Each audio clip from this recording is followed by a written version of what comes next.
ওই বেহায়া নারীকে বলেন, ওই বেপর্দা নারীকে বলেন, যেই কন্যা, যেই মেয়ে, যেই মা, যেই বোন গত 20 বছর ধরে, গত 15 বছর ধরে, গত 10 বছর ধরে বেপর্দার জিন্দেগি চলতেছে, পরের ছেলেকে রাস্তার বখাটে দুশ্চরিত্র লম্পটকে যে তার শরীর, যে তার যৌবন, যে তার শরীর দেখায়, এই বেহায়া বেপর্দা এই অসভ্য নারীকে বলো যে তোর আল্লাহ আর কতবার বললে তুই পর্দা করতি নাফরমান নারী, বল বল, ওই নারীকে বলো, বলো। সুদখোর যারা আজকে 30 বছর সুদ খাচ্ছেন, এই হারামখোর, তোরে আর কতবার বললে তুই সুদ ছাড়তি নাফরমান, বল হারামখোর, বল সুদখোর, বল এই ঘুষখোর বাটপার, বল ঘুষখোর, আর কতবার তোর আল্লাহ নিষেধ করলে তুই ঘুষ ছাড়তি বেঈমান? কি ঘটনাটা কি? কতবার বলতো তোমারে আল্লাহ? এই বান্দা, আমি 23টা বছর কোরআন নাজিল করেছি, 30 পারা কোরআন নাজিল করেছি। এই কোরআনের পৃষ্ঠাগুলো, পাতাগুলো, আয়াতগুলো নাজিল করতে করতে আমি আমার বন্ধুর রক্ত মাখা শরীর, তায়েফের রক্তাক্ত শরীর আমি সয়ে নিয়েছি। আমার বন্ধু যখন রক্ত ঝরা শরীর, আমি তো তখন ছিলাম, আমারও তো কলিজায় ব্যথা লাগছিল। আমার বন্ধু তায়েফের রক্তে যখন ভেসেছে, কিন্তু আমি তো মেনে নিয়েছি। উহুদের দান দান শহীদ করা রক্ত বন্ধুর মেনে নিয়েছি।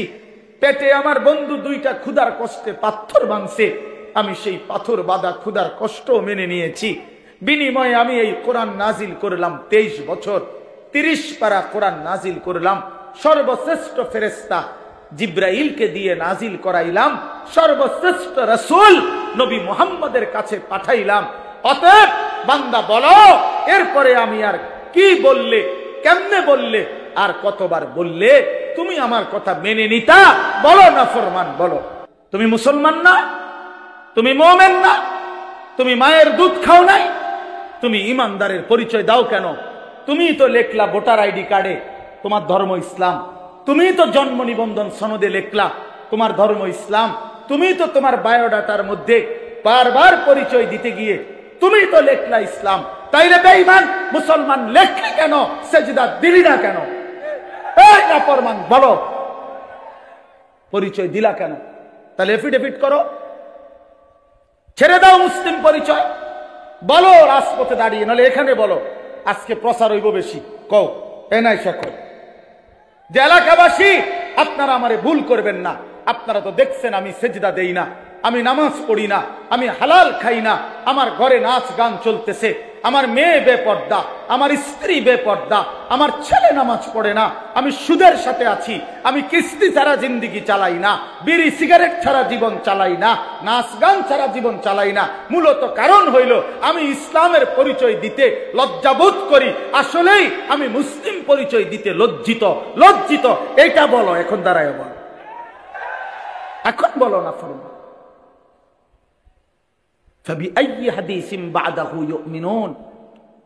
আল্লাহ জিজ্ঞেস করছে, বান্দা বলো আর কেমনে বললে তুমি মেনে নিতা? নবী জিজ্ঞেস করবে, দোস্ত আমি বন্ধু ফেরিওয়ালা, খুব সুন্দর নিয়ম মাফিক ওয়াজ করতে আমি জানি না, খুব ডিজাইনেবল কথা আমি বলতে পারি না বন্ধু, কিন্তু আমি আমার কলিজার সবটুকু আবেগ দিয়ে বললাম, ভালোবাসার সবটুকু দিয়ে জানতে চাইলাম।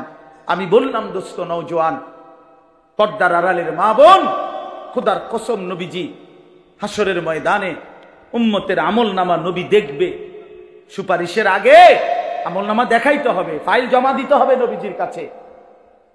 ইয়া রাসূলুল্লাহ, এই যে আমি আনিসুর রহমান আশরাফি, এটা আমার ফাইল, আপনি আমার জন্য একটু সুপারিশ করেন।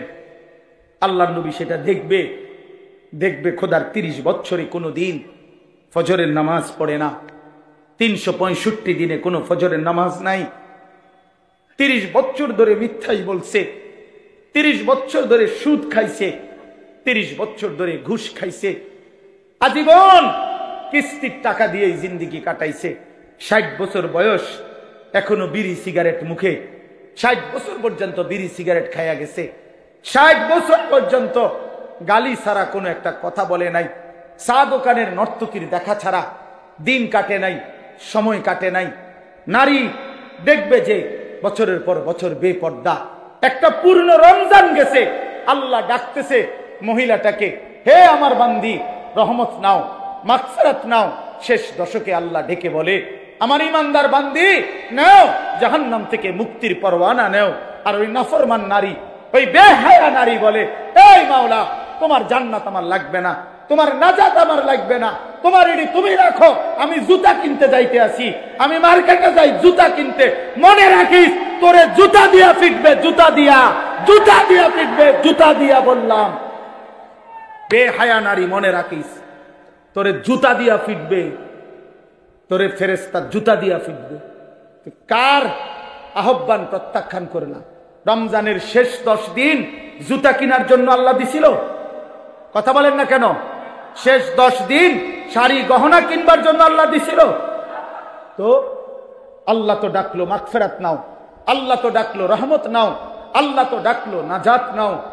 তুমি কও না, আমার এডি লাগতো না, আমার জুতা, আমার দরকার জুতা, আমার দরকার শাড়ি, আমার দরকার ফেয়ার অ্যান্ড লাভলি, আমার দরকার গহনা, আমি রাস্তার পুরুষ দেখাবো, আমি বখাটেরা রেডি হয়ে আছে আমার রূপ দেখার জন্য, যৌবন দেখার জন্য। এই জন্য সভ্য মেয়ে নিজের শরীর প্রদর্শন করার জন্য সে নানা রঙের বাহারি সাজে সাজে। আরে নারী, ওই মেয়ে, কন্যা বোন, তুমি যদি বুঝতা, যারা তোমারে দেখে তারা তোমারে উপভোগের কল্পনা ছাড়া, তারা জিনা ব্যভিচারের কল্পনা ছাড়া আর কিছু তাদের দিলে তোমার প্রতি জাগে না। এই ছাড়া আর কিচ্ছু নাই, এই ছাড়া আর কিছু নাই। দুশ্চরিত্র যুবক তোমাকে নিয়ে উত্তম কোনো কল্পনা করে না, উত্তম কোনো কল্পনা করে না। অতএব দয়া করে বন্ধু বলেন, নবীজি যখন দেখবে নামাজ নাই, রোজা নাই, জিকির নাই, তেলাওয়াত নাই, ফজরের নামাজ নাই, হালাল উপার্জনের কোনো খবর নাই, ঘরে টেলিভিশন, নাচ গান চলছে তো চলছে, চলছে তো চলছে, আল্লাহর কসম বন্ধু, নবীজি সাল্লাল্লাহু আলাইহি সাল্লাম চোখের পানি ফেলে দিবে আর হাসরের ময়দানে উম্মতকে বলবে, উম্মত, আমি সেই নবী, 23 বছর যেই নবী তোমাদের জন্য সারা রাতও আমি এশার নামাজের পরে দাঁড়িয়ে ফজরের আজান পর্যন্ত আমি চোখের পানি ফেলে তোমাদের জন্য আমি আল্লাহর কাছে মাগফিরাতের দোয়া করছিলাম। আমি সারা রাত কাঁদছি উম্মত, আমি পেটে 2টা পাথর বাঁধছি ক্ষুধার কষ্টে, আমি তায়েফের রক্তে আমার শরীর এই পরিমাণ রক্ত ঝরছে, আমার পায়ের জুতা পায়ের তালুর সাথে জমাট বাইধা, আমার জুতা খুলতে পারছিলাম না। আমি উহুদের দান দান করা শহীদ হয়ে রক্ত ঝরিয়ে উহুদের ময়দানে পড়েছিলাম, বিনিময়ে এই আমল নামা, আমার 23 বছরের মেহনতের এই বিনিময়। উম্মত, আমি এই জন্য রক্ত ঝরাইলাম। বলো না বাপ, এই বাপ বলো, কি বলবা তুমি তখন? নবী যখন বলবে, উম্মত, কেমনে পারলা তুমি আমার 23 বছরের চোখের পানিকে এভাবে ফিরাই দিলা, আমার তায়েফের রক্ত এভাবে ফিরাই দিলা, আমার পেটে পাথর বাঁধা ক্ষুধার কষ্ট এভাবে ভুলে গেলা, এটা কি আমল নামা নিয়ে আসছ? তো নবী বলবে না, এটা উম্মত, আমি 23টা বছরের চোখের পানির বিনিময়ে এই, আমার তায়েফের রক্তের বিনিময়ে এই। হ্যাঁ বলো ভাইয়া, বলো, বলেন বাপ, যারা 60 বছর বয়স হয়েছে এখনো বিড়ি সিগারেট ছাড়তে পারলেন না, কখন ছাড়বেন? যাদের বয়স হয়ে গেছে 60 বছর এখনো গালিগালাজ ছাড়া কথা বলতে পারেন না, কখন ছাড়বেন? এখনো সময় হয় নাই? মরতেন না? কবরে যাইতেন না? আলা ইয়াযুন্নু উলাইকা আন্নাহুম মাবউসুন। আল্লাহ কোরআনে বলছে, আলা ইয়াযুন্নু উলাইকা আন্নাহুম মাবউসুন। এই নাফরমান, এমন করছো কেন বান্দা? তুমি কি হাসরের ময়দানে উঠবা না? আল্লাহ জিজ্ঞেস করছে, আল্লাহ নিজে বলছে বন্ধু, আরে বান্দা এরকম করস কা? এত মিথ্যা, এত চুরি, এত ডাকাতি, এত জিনা, এত বেবিচার, এত মদ, এত জুয়া, এত নারী, এত ছবি, এত উলঙ্গ দৃশ্য দেখছস কেন বান্দা? তুই কি হাসরের ময়দানে উঠবি না বান্দা? তুই কেমনে আমারে দেখাইবি? তুই আমি আল্লাহর সামনে কেমনে দাঁড়াইবি বান্দা? নওজোয়ান ভাই আমার, বন্ধু আমার, মনে রাখো দোস্ত, মোবাইলের মাধ্যমে জীবনের শেষ সুখ তালাশ কইরো না। মোবাইলের মধ্যেই জীবন শেষ করে দিও না বন্ধু। এই নারী, এই ছবি, এই অশ্লীল দৃশ্য, এই মাতলামির এই জিন্দেগি। প্রিয় নওজোয়ান, তোমরা মুসলমান, একটা চুলের ফ্যাশনের উপরে জীবন শেষ করো না, একটা জামার ডিজাইনের উপরে জীবন শেষ করে দিও না, একটা প্যান্টের ডিজাইনের জন্য জিন্দেগি শেষ করে দিও না, একটা মেয়ের জন্য জীবনের 5টা বছর নষ্ট করে দিও না। আমার বন্ধু, নষ্ট করো না তুমি। তোমার দ্বারা অনেক স্বপ্ন আছে, তোমার নিয়ে অনেক সম্ভাবনা আছে, তোমার নিয়ে অনেক স্বপ্ন আছে। আগামীর পৃথিবীতে তুমি কালেমার পতাকা উড়াবা, আগামীর পৃথিবীতে তুমি ইসলামের পতাকা উড়াবা। আল্লাহর নবীর এমন সাহাবী ছিল, ইসলামের ইতিহাসে এমন মুজাহিদ ছিল, যাদের স্ত্রীরা তাদের বাসর রাতের কোরবানি করে স্বামীরে প্রথম রাতেই মাথায় পাগড়ি বেঁধে যুদ্ধের ময়দানে ছেড়ে দিয়েছে, বলেছে স্বামী যাও, আল্লাহর জন্য জান দাও, আর হাসরের ময়দানে তোমার সাথে দেখা হবে, যাও। অতএব দোস্ত আমার, এক নারীর জন্য তুমি না, এক ছবির জন্য তুমি না, এক অশ্লীল দৃশ্যে তুমি হেরে যেও না, হাইরা যাও না। আমি অনুরোধ করছি, আমার 17 বছরের নওজোয়ান, ইসলামের ইতিহাসে 17 বছরের নওজোয়ান মুহাম্মদ ইবনে কাসেম রাহমাতুল্লাহি আলাইহি, এই হিন্দুস্তান বিজয়ের মহানায়ক মুহাম্মদ ইবনে কাসেম, উনি 17 বছরের টকবগে যুবক ছিলেন। আরব থেকে সাগর পাড়ি দিয়ে এসে সিন্ধু প্রদেশ ভারতের রাজা দাহিরকে পরাজিত করে তিনি কালেমার পতাকা উড়িয়েছেন। সুলতান ইখতিয়ার উদ্দিন মুহাম্মদ বিন বখতিয়ার খিলজি রাহমাতুল্লাহি আলাইহি মাত্র 17 জন যোদ্ধা নিয়ে আমার এই বাংলা মুলুক, তিনি হিন্দু রাজা লক্ষণ সেনকে পরাজিত করে কালেমার পতাকা উড়াইছিলেন। হ্যাঁ, অতএব দিল্লির লাল কেল্লা মুসলমানদের, দিল্লি মুসলমানদের, ইন্ডিয়া মুসলমানদের, গোটা হিন্দুস্তান মুসলমানদের বেটা।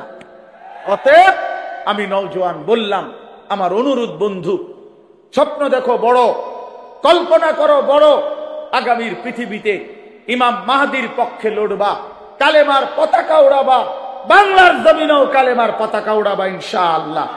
রাজি তো নওজোয়ান? নওজোয়ান রাজি কিনা বলো তো। 30-এর নিচে যারা, তারা দাঁড়াও, বলো দাঁড়াও নওজোয়ান, দাঁড়াও নওজোয়ান, দাঁড়াও নওজোয়ান, জাগো নওজোয়ান, হিম্মত করো নওজোয়ান, আগে বাড়ো নওজোয়ান, বলো আল্লাহু আকবার।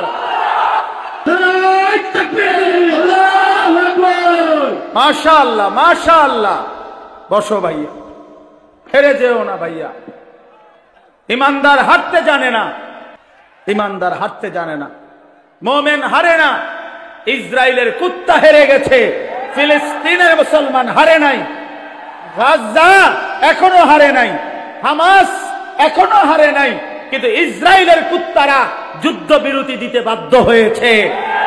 অতএব ইসরায়েলের কুত্তা আজ হোক কাল হোক চূড়ান্ত হেরে যাবে, ফিলিস্তিনের পতাকা উড়বেই উড়বে ইনশাআল্লাহ। মনে রাখো বন্ধু, হতাশার কিছু নাই। সারা পৃথিবীতে ইসলামের বিজয়ের পূর্বাভাস প্রতিটা মাহফিলে এখন আমাদের বাংলাদেশে আমরা দেখতেছি নওজোয়ানের উপস্থিতি। বাংলাদেশের প্রতিটা গলিতে গলিতে মাদ্রাসা, বাংলাদেশের কিশোর দিন মজুর, সেও স্বপ্ন দেখে তার ছেলে হাফেজে কোরআন হবে। বাংলাদেশের উচ্চবিত্ত 1000 কোটি টাকার মালিকও স্বপ্ন দেখে তার ছেলে হাফেজে কোরআন হবে। কাজে কোরআন প্রত্যেকের দিলে দিলে পৌঁছে গেছে। মাদ্রাসা, কোরআনের ঘর উম্মতের রাস্তায় রাস্তায় গলিতে গলিতে পৌঁছে গেছে। এদেশের লক্ষ কোটি কিশোর তরুণ নওজোয়ান আল্লাহর দ্বীনের জন্য ওয়াজ মাহফিল, উলামায়ে কেরামের কোরআনের কথা পৌঁছাবার জন্য জান প্রাণ বাজি রেখে মেহনত করছে। এটাই বলে আগামীর বাংলাদেশ ইসলামের বাংলাদেশ ইনশাআল্লাহ, ইনশাআল্লাহ, ইনশাআল্লাহ। ষড়যন্ত্রকারীরাই হেরে যাবে, দুশ্মনরাই হেরে যাবে, কালেমাই বিজয়ী হবে, ইসলামী বিজয়ী হবে ইনশাআল্লাহ। অনেক কিশোর নওজোয়ান বাপ, তোমাদের কাছে অনুরোধ বাপ, আগামীর ইসলাম তোমাদের জন্য অপেক্ষমান, আগামীর কালেমার পতাকা তোমাদের জন্য অপেক্ষমান। সারা পৃথিবীতে আল্লাহর কসম, এটা বর্তমান সময়ের এটাই বিশ্লেষণ যে আগামীর পৃথিবী ইসলামের পৃথিবী। আগামীর পৃথিবী কোরআনের পৃথিবী। সারা পৃথিবীতে আলহামদুলিল্লাহ মজলুমের বিজয় হচ্ছে, জালেমের পরাজয় হচ্ছে। জালেম শুধু পরাজিত না, যেখানেই জালেম হেরে যায় ওইখানেই জালেম ভাগ্যা যায়,